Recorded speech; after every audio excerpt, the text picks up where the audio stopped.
have a confession. I really don't like working out.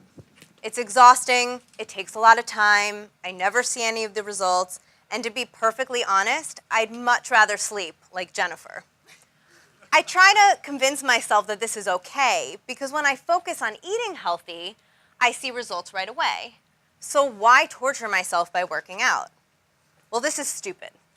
Because I know that in the long run, my best chance of being as fit as I can be is a combination of eating healthy, but also working out regularly. So it turns out that this is exactly what I study as a climate scientist. But instead of wanting myself to be fit, I want the climate to be fit.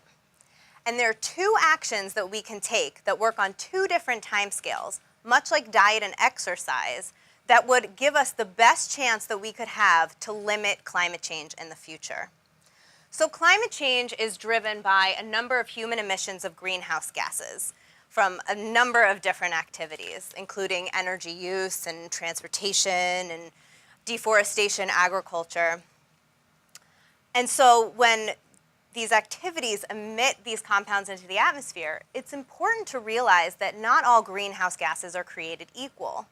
Some greenhouse gases are really powerful at absorbing heat, but they only last in the atmosphere for around a decade, while other greenhouse gases are pretty weak at absorbing heat, but they may last for centuries.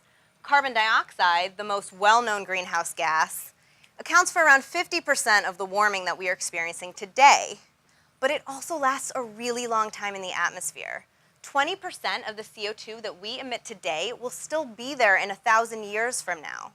So basically, CO2 builds up in the atmosphere, and so it can commit us to warming for centuries to come.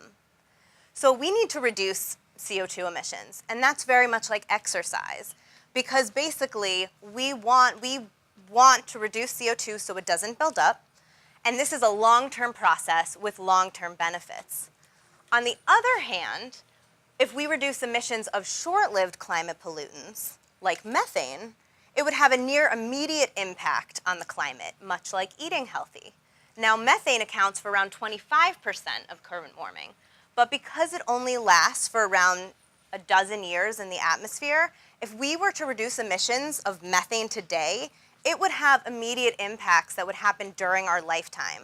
So it would take a big bite out of the warming that we are experiencing right now, and that would be gone. So this is huge.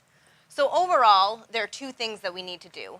One, we need to limit emissions of greenhouse gases that are short-lived, that will have an immediate impact on the climate, like eating healthy. And we need to reduce emissions of long-lived climate pollutants that would have a long-term impact on the climate, just like exercise.